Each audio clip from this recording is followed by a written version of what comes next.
Olá, meus amados irmãos, bom dia, na paz do Senhor Jesus. Aqui quem vos fala é o evangelista Melquisedeque, coordenador e professor da ETAD. Quero dar boas-vindas, aos novos alunos e agradecer a Deus pela vida dos demais, pela compreensão, porque ontem tivemos uma reunião, foi feita uma convocação pelo nosso pastor presidente, e os dirigentes precisavam estar presentes ali na reunião que aconteceu no nosso templo central. Que Deus em Cristo abençoe o nosso coração. E nós vamos para mais uma jornada, mais 5 encontros, falando sobre os livros históricos. Está aqui nas minhas mãos, Livros históricos, a história do povo de Deus, da conquista de Canaã ao retorno do exílio. Se você tem esse exemplar aí nas suas mãos, este é o livro que nós vamos estudar este mês, Então, o texto de número 1 fala da chamada de Josué. Nós vamos estudar aqui a lição em 2. A lição de número 1 é a conquista de Canaã. Os irmãos que entraram agora no livro com certeza já foram orientados a maneira como estudar.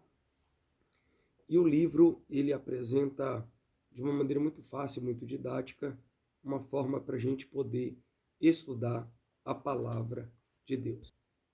Portanto, nós vamos estudar aqui, de uma maneira panorâmica, da peregrinação, a conquista e os juízes, E na primeira lição a gente tem a chamada de Josué, os preparativos para a vitória, enfrentando o inimigo pela fé, a fé que repele os ataques inimigos, a herança ganha pela fé, e uma pergunta difícil são os títulos dos nossos textos. Interessante que este período, que vai desde a peregrinação, desde o Êxodo até os Juízes, ele abrange um período aqui na história.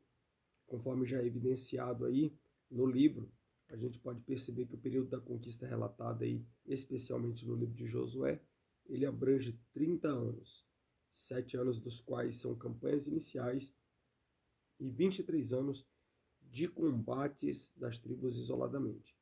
Portanto, esse livro, ele narra a entrada dos israelitas aí à terra prometida após a sua peregrinação, correto? Os pais dessa geração haviam recebido o que, 39 anos atrás, idêntica oportunidade, mas por falta de fé, não puderam entrar e aproveitar a terra prometida. Por quê? Porque desobedeceram, E a gente tem, portanto, aí uma segunda geração que consegue atravessar o Jordão, correto? Então, olhe para o seu livro e você vai ver que há um texto aí que fala sobre a chamada de Josué. Todo mundo conhece a história deste homem de Deus, este homem que foi o sucessor de Moisés, ele que foi o responsável por fazer com que o povo de Israel adentrasse a terra de Canaã. Todo mundo conhece a história dos espias e sabe que este livro ele tem valiosíssimas lições e especialmente que o capítulo 1 é o próprio Deus que fala com ele. Antes dele pedir qualquer conselho a qualquer ancião, o próprio Deus fala com Josué. Josué foi um menino que cresceu vendo Moisés trabalhar para Deus. Foi, a gente pode até nomenclaturar como um discípulo de Moisés, esteve com ele nas jornadas, quando para pegar as tábuas da lei. Interessante que Moisés sobe um pouco mais o monte, ele fica, ao que tudo indica, na metade do monte, mas persevera ali, esperando o seu líder, quase 40 dias, 40 dias ali, e você vai percebendo que este jovem ele vai se fortalecendo. É um militar muito experiente, Na verdade, as experiências que ele alcança na sua trajetória de vida o favorece lá na frente. Então, há condições aí para que toda esta experiência ele pudesse usufruir ou angariar, ou ao longo do tempo ele conquistar. Primeiro é a esforça-te e tem bom ânimo, que está no versículo 6. O próprio Deus falou, ditou a Josué, né? Os ditames aí para esta geração. Esforça-te, tem muito bom ânimo. Medita no livro da lei e não temas e nem te espantes. Portanto, quando você vê a trajetória de Josué e deste povo que ele comandava, Deus não deu aí instruções de estratégia militar. Deus vai dar instruções numa perspectiva espiritual. Quando você vira a página, você tem o texto de número 2 e você vai ver os preparativos para a vitória. É aí que eu falei que os espias eles são enviados, né, para sondar a terra. E aí o capítulo de número 2, ele trata do envio desses dois espias a espiar que terra? Jericó, né, uma cidade fortificada, com muros largos, né? Há historiadores que falam que esse muro era tão largo que dava para colocar uma carruagem do lado da outra, né? E é interessante que somente dois foram designados para tal tarefa, porque na geração anterior somente dois espias tinham voltado, né? Semelhante missão aí com um relatório otimista cheio de fé. Houve uma leva de espias que voltaram temerosos porque viram que gigantes, havia pessoas enormes na cidade, homens grandes, mas dois voltaram otimistas. E essa segunda aqui, semelhante à primeira, neste contexto, nesta dimensão, vai apenas dois espias. E aí também todos aí conhecem a história, né? Não demonstrou aí falta de fé por parte de Josué. Deus já havia preparado uma pessoa lá, né, uma mulher. Todo mundo conhece a história de Raabe, que acaba escondendo esses dois espias e pede, né, a salvação, porque a sua cidade Deus já havia entregue. De alguma maneira ela sabia, ela compreendia, ou pelo menos já tinha ouvido falar do Deus de Israel, né, para ela poder se posicionar desta maneira na conversa com os espias, escondê-los ali no terraço da sua casa. Ela com certeza já tinha ouvido falar, né, das grandezas que o nosso Deus faz, né, fez e até hoje faz. Então, e Deus pegou uma mulher que era uma mulher, né, infelizmente da vida ali, naquele contexto, e uma pessoa que aos olhos, né, de uma sociedade estava escanteada, estava marginalizada. Deus pegou as coisas que não são para confundir as que são, né, usando aí um trocadilho com o versículo neotestamentário. Então, Raabe, todo mundo conhece a história, colocou um cordão de escarlate na sua janela à vista dos israelitas e ela precisou também obedecer aquilo que os espias falaram, né? Olha, se você não fizer conforme os termos do acordo que estamos fazendo aqui, aí a sua família vai perecer. Mas ela cumpriu ali. E é interessante que Deus deu vitória. E aí há a passagem, né, pelo Jordão. A primeira grande prova de fé dos israelitas ali, dessa segunda geração, foi passar o Jordão, né? E o autor aqui registra que foi na época da sua maior cheia. Alguém pode pensar que eles passaram por um córrego, né, por um local que estava seco, mas aqui estava, né, numa cheia. Então Deus mandou com que a arca da aliança fosse adiante, né, rio adentro. No momento que os pés daqueles que carregavam a arca tocaram as bordas, as águas recuaram. Por quê? Porque daí acontece um milagre. A gente precisa entender que existem milagres. Existiu no tempo desse pessoal aqui, no tempo anterior, né, a própria confusão das línguas ali na Torre de Babel foi uma maneira de Deus intervir na história de uma maneira, aos olhos humanos, miraculosa. Como assim, pastor? Para salvar o próprio povo, né, de uma desgraça total. A palavra desgraça, ela é fora da graça, ou seja, estavam construindo uma torre, poderia acontecer uma tragédia, né, por falta de perícia, por falta de prudência, pela negligência até dos homens, vamos fazer um arranha-céu que toque até lá no céu, lá no topo.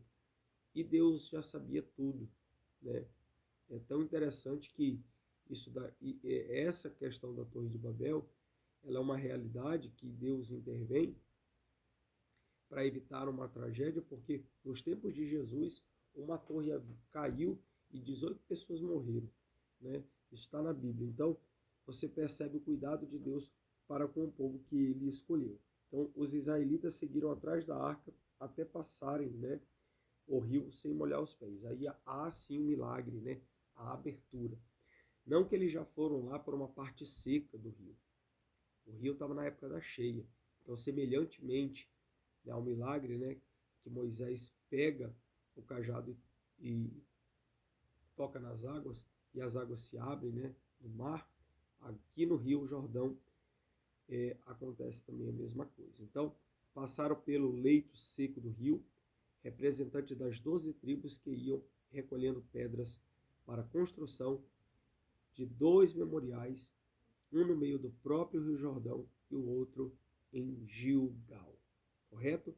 O memorial de pedras aí, construído em Gilgal, serviu, pois, de perpétua lembrança do povo de Deus, inspirando os exércitos israelitas em batalhas futuras. Todas as vezes que eles olhassem para o memorial, eles lembrariam as futuras gerações israelitas, né, os milagres operados por Deus. Houve um sacrifício em Gilgal também, que foi o primeiro acampamento dos israelitas em Canaã. Marque isso aí, tá bom? Foi um lugar de consagração e dedicação de todo o povo. Aqui todos os homens incircuncisos foram circuncidados, simbolizando a necessidade do coração humano de deixar ao lado da sua natureza pecaminosa e integrar-se totalmente a Deus. Por que eu frisei isso aqui? Porque a circuncisão foi um ato que o povo de Israel, né, o povo hebreu, eles fizeram e era um símbolo, né, era uma marca, era uma forma como eles tinham que se apresentar diante do Senhor, correto? Então foi em Gilgal que Deus fez cessar o fornecimento miraculoso do maná. O povo pôde então pela primeira vez provar do fruto da terra, né? Houve ali uma questão de agricultura. Deus não opera milagres sem que para isso haja uma razão. Se antes eles estavam comendo maná e agora pede carne, pede uma coisa, pede outra, né? Deus, por sua infinita misericórdia, por sua longanimidade, ele vai atender o povo, mas à sua maneira, né? Deus vai fazer conforme a sua autoridade, a forma como ele tem de guiar. Não é a rebeldia do povo. Deus não opera milagres sem que para isso haja uma razão. O povo de Israel não estava mais no deserto. Agora tinha condições de se sustentar pelo meio da agricultura. A agricultura, ela no mundo, ela foi a maior descoberta que o homem pode, né, o homem pôde fazer. Né? Do momento em que ele aprendeu a cultivar a terra, ele conseguiu ter sustento, né, para si só. Adão, enquanto estava no jardim, ele era mordomo, ele era administrador, ele devia ter sapiência para fazer determinadas funções, né? Mas quando a gente olha por um olhar mais histórico, vamos imaginar um homem nômade, né? Comia ali num local e depois que acabava a comida ia para um outro local. Na ciência, né, histórica, né, na ciência da história, por assim dizer, a história como ciência, vai dizer que quando o homem se torna sedentário, não é questão de ser sedentário por não fazer exercício físico, não é isso. Mas na história, quando o homem se torna sedentário, é quando ele já tem a prática da agricultura, né? E isso fez com que o povo de Israel pudesse plantar e sustentar aí, né, o seu povo, os seus filhos. Texto de número 3 vai falar que eles enfrentaram o inimigo foi pela fé. Josué significa Jeová é salvação. E é interessante que a palavra Josué, no hebraico, é a mesma palavra, né? A mesma equivalência da palavra Jesus no Novo Testamento. É o mesmo nome, né? É a forma grega, né, da palavra Josué. Josué serve como tipo de Cristo. Eu acho interessante essa expressão teológica, tipo de Cristo, porque o tipo ele é um modelo no Antigo Testamento, né? E o antítipo é o próprio Cristo. Pode ser tanto um personagem bíblico, até como uma instituição que vai apontar para Jesus Cristo. Todo tipo que você vê no Antigo Testamento que aponte para Jesus, ele é o antítipo, tá? O tipo, o modelo, ele sempre, biblicamente, ele sempre deve apontar para Jesus Cristo de Nazaré, correto?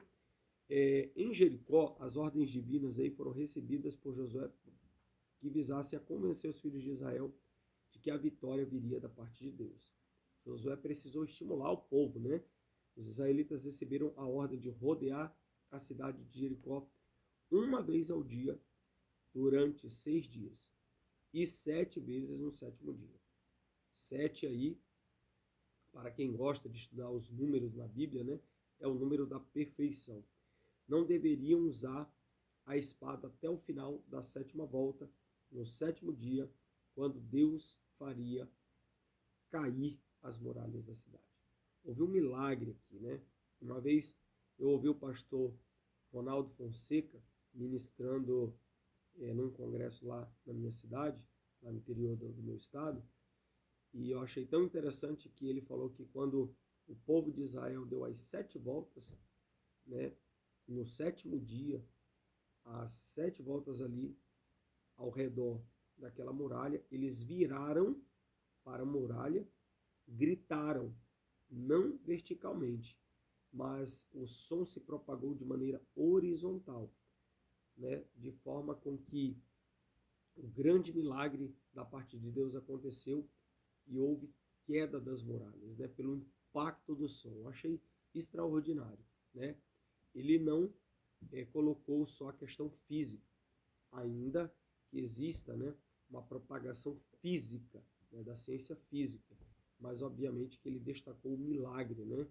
Porque geralmente quando a gente fala a Deus, a gente fala, parece mais que num sentido vertical, né, para que ele ouça a nossa voz. Mas ali foi de maneira horizontal, o impacto do som, né? Deus fez um milagre de derrubar as muralhas. Isso aí, palavras do pastor Ronaldo Fonseca, que eu lembrei aqui num congresso que ele pregou, correto? Seja como for, o milagre aconteceu. Então imagine Israel tivesse sido obrigado a destruir as muralhas de Jericó com as próprias armas. Seria difícil. Por quê? Porque ela media 4 metros de largura mesmo.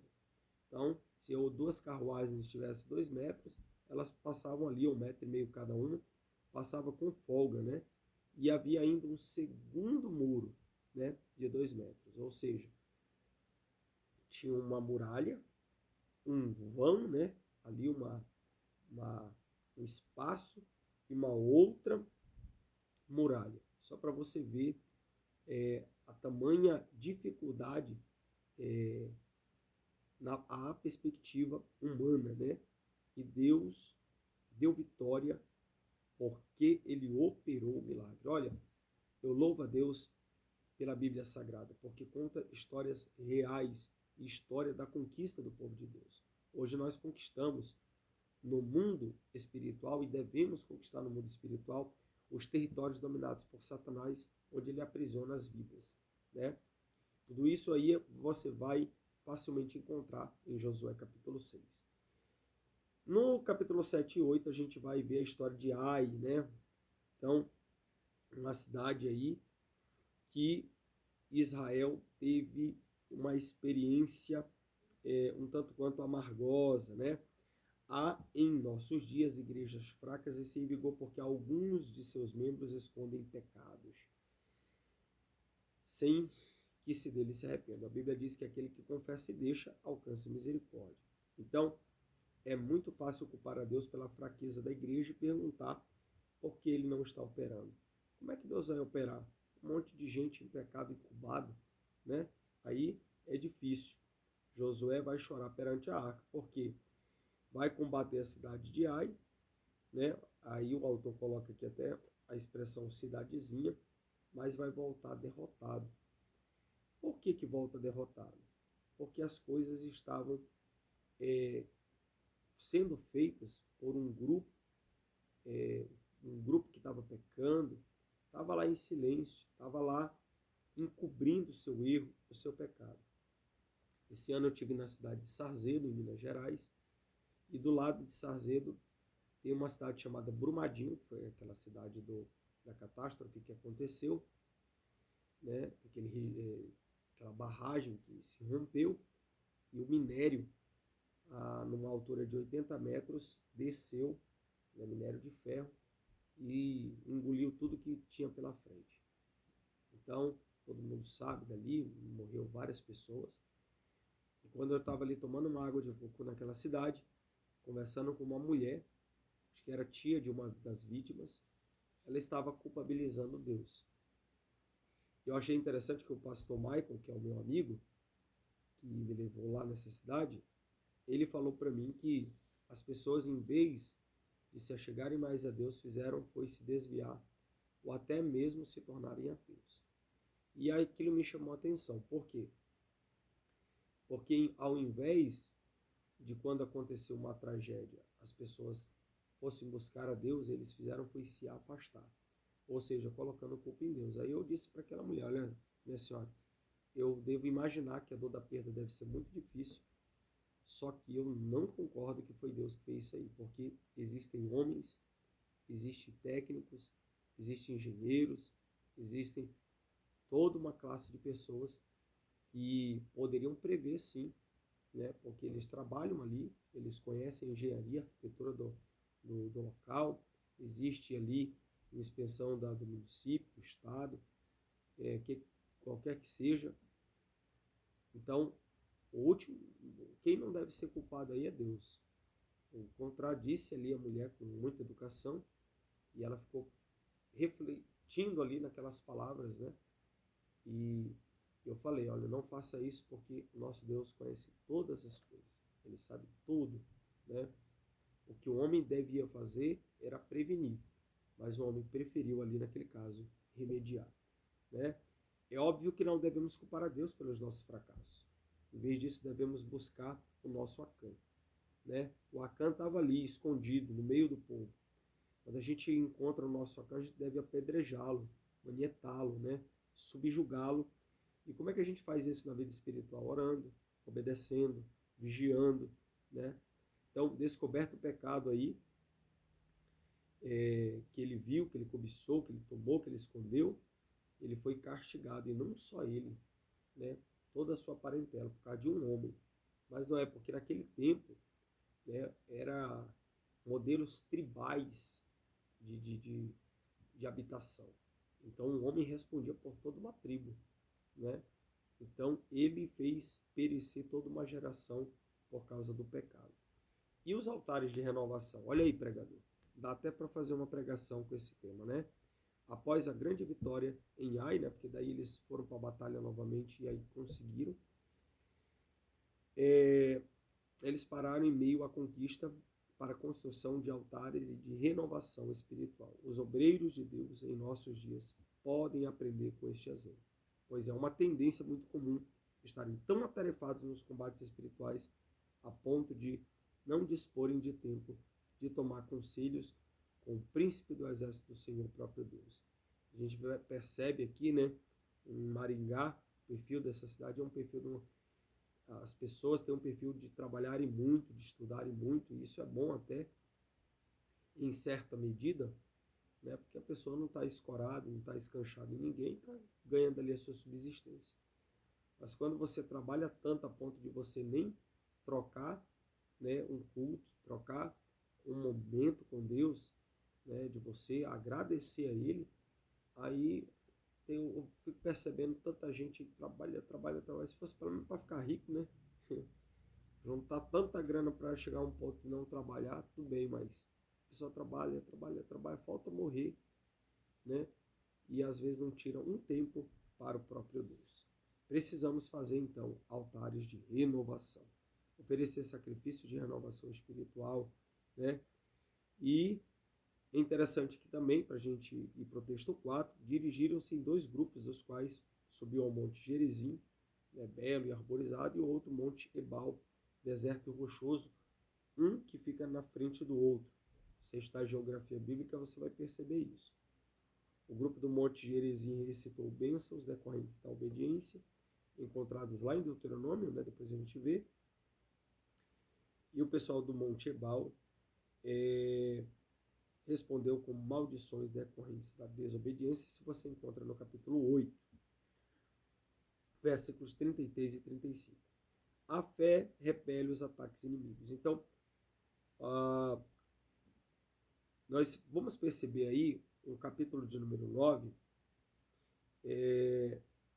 uma parte que vai falar sobre os gibeonitas. Quando o diabo fracassa nas tentativas de trazer a derrota espiritual mediante o ataque frontal, recorre a diversas ciladas para combater os crentes. Efésios 6:11, Efésios capítulo de número 6, a partir do versículo 11, fala das armaduras espirituais.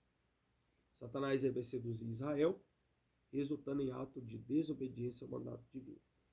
A partir daqui, não a partir daqui, mas essa peregrinação toda que Israel tem, né, pós-Egito, né, depois do êxodo, você vai ver recorrentemente ele sempre desobedecendo, apostatando, reclamando, murmurando. Isso vai ser recorrente e frequentemente os homens eles se viravam contra Deus. Embora os gibeonitas morassem poucos quilômetros do acampamento israelita, usaram de engano para com Josué, com a aparência de que vinham de uma terra longínqua. Olha a expertise aí de Satanás, né? Calçavam sandálias rotas, vestiam roupas velhas e traziam consigo pão seco, embolorado. Ao chegarem no acampamento israelita, os embaixadores gibeonitas suplicaram uma aliança com Israel, jurando que vinham aí de longe, né? E achando o assunto fácil, os israelitas tomaram decisão sem pedir conselho de Deus. Às vezes a gente precisa prestar muito atenção no solo onde a gente está pisando. Tem pessoas que são usadas pelo diabo para fazer contenda, para perseguir o irmão, para destruir, fala palavras fora de contexto. Isso é muito perigoso. Essa ação contra a vontade divina trouxe a Israel uma maldição que durou séculos, né? A derrota dos reis aí do centro e do sul, né, no capítulo de número 10. Por causa da palavra dada, os judeus foram obrigados a manter a sua aliança com Gibeon. Por que durante séculos? Porque eles fizeram um acordo, meu amigo. E o acordo ali teve que ser cumprido, né? Quando os gibeonitas foram atacados por um grupo de 5 reis no centro de Canaã, Israel foi convocado para defender, entre aspas, o seu aliado, né? Essa batalha na sua fase inicial aí parecia favorecer os reis cananeus, mas Deus lutava por Israel. Houve aí uma batalha na sua fase inicial, né? Que parecia favorecer os reis cananeus, como a gente já falou, mas Deus lutava por Israel. Quando uma chuva de pedra que matou muitos inimigos. Deus intervém na história, né, meu irmão? Então a vitória parecia iminente. Próximo ao anoitecer, porém o inimigo encontraria meios de escape. Demonstrando uma fé invulgar, Josué orou para que o sol parasse e não houvesse escuridão naquele dia. Aí é um dos maiores milagres que até a geografia fica espantada, né, com o que aconteceu. O sol parou. A Bíblia conta que foi esta experiência única em toda a história humana. E não houve dia semelhante a este, nem antes e nem depois. Ouvindo o Senhor assim a voz do homem, porque o Senhor pelejava por Israel. Josué capítulo de número 10, versículo 42. Conversei uma vez com um professor de geografia, né, e ele falou que isso alterou, né, até na nossa contagem do tempo. Tamanha aí o milagre que aconteceu, né, do sol parar. A vitória do norte, atemorizado pelas vitórias de Israel no sul e no centro de Canaã, 31 reis da região formaram uma aliança para a defesa mútua, né? Israel tinha que conquistar, tinha que... Olha, está acontecendo isso até hoje, a gente não precisa ir muito aqui tão a fundo para a gente... Até hoje, olha lá a faixa de Gaza, né? A célula terrorista do Hamas atacou Israel a troco de nada. Para quê? Para que todo mundo quer aquele território lá de Israel. Se você pegar o mapa bíblico, aí às vezes até nas páginas da Bíblia Sagrada, no final ali, tem aqueles mapas, você vai ver que Israel é o tamanho do Sergipe, aqui no estado brasileiro. E todo mundo quer aquele território. Mas aquele território ali é o território do povo que Deus escolheu, o povo de Israel. Nós louvamos a Deus que nós somos a igreja. A igreja é uma coisa, Israel é outra. Quando Jesus vier arrebatar a igreja vai subir, porque a igreja é a noiva do Cordeiro. E Israel, né, é uma outra particularidade que a gente estuda em outro momento, em outras matérias na teologia. Uma coisa interessante também é a gente perceber a forma como Deus deu estratégia para Israel nas águas de Merom. Interessante a forma como o Senhor, Deus proveu vitória ao povo de Israel por meio de uma situação um tanto interessante, quando os carros ficaram atolados no Pantanal conhecido como Águas de Merom. Todos esses reis se juntaram num bloco só para tentar destruir o povo de Israel, mas Deus foi assim com eles. Havia muita terra ainda para ser conquistada e o Senhor havia facultado isso no coração do seu comandante, né, do comandante do povo de Israel, melhor dizendo, o irmão Josué. Olha que interessante a forma como Josué entende a possessão dessas terras. Posteriormente, elas foram demarcadas, divididas, distribuídas para cada tribo.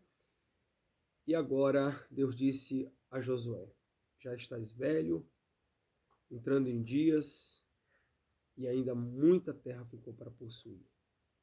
Isso me faz lembrar Davi, quando vai dar conselhos a Salomão, e ele diz a mesma coisa: esforça-te, esforça-te, esforça-te.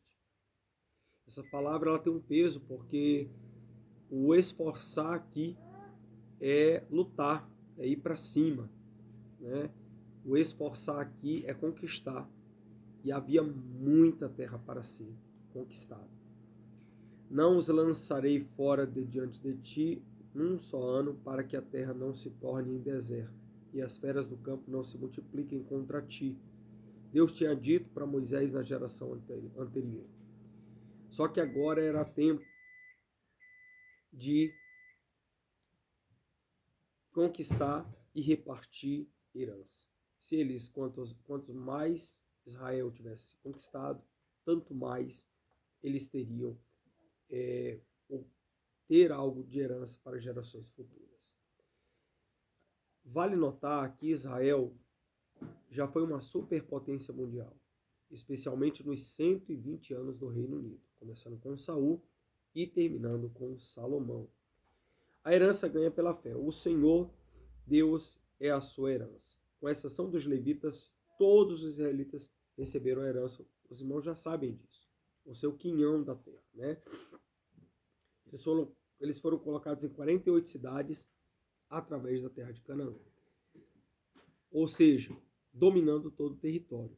E mesmo nessas cidades tiveram poucas posses. Às vezes a gente tem, irmãos, um campo para conquistar e não conquistamos por falta de esforço. A obra de Deus é sacrifício. Aí alguém pode dizer assim, não, mas o Senhor já pagou o alto preço. Sim, ele pagou o alto preço para a salvação. Agora, na nossa vida ministerial, as coisas são com sacrifício, sim. A gente trabalha o dia inteiro, chega à noite, igreja, evento final de semana, vidas para ganhar, testemunho para dar, palavras para liberar, e a gente precisa entender isso, correto? Às vezes os obreiros cristãos vivem pela fé, são tentados a abandonar o ministério em favor de uma vida mais cômoda ou de um trabalho mais lucrativo. O obreiro, porém, deve lembrar-se que já possui a maior e mais desejável de todas as heranças, pois Deus mesmo promete ser a herança dos seus ministros, né? Os obreiros precisam viver esse pela fé, mesmo em momentos de agonia, de dificuldade, de luta, né? Não pode abandonar. A gente não pode partir para os extremos, né? Largar tudo o trabalho no ditame de viver pela fé. Ou só trabalhar e deixar a obra perecer.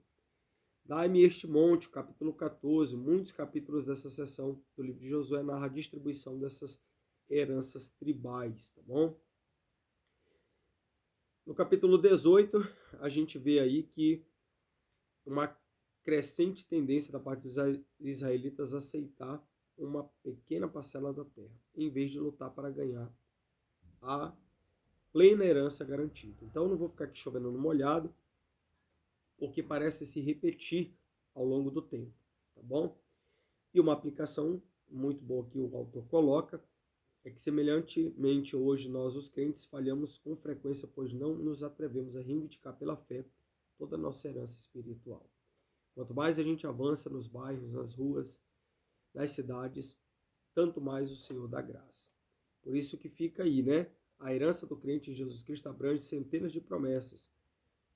Provérbios capítulo 3, versículo 6, Romanos 2, 7, Tiago 4 e 8, que diz: chegai-vos a Deus e ele se chegará a vós.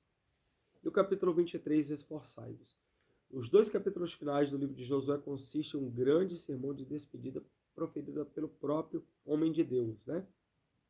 Os ensinamentos desse sermão são muito práticos e o capítulo 23, versículo 6 a 8, vai dizer: não vos mistureis com estas nações que restaram entre vós. O grande problema de Israel foi nunca obedecer plenamente ao Senhor.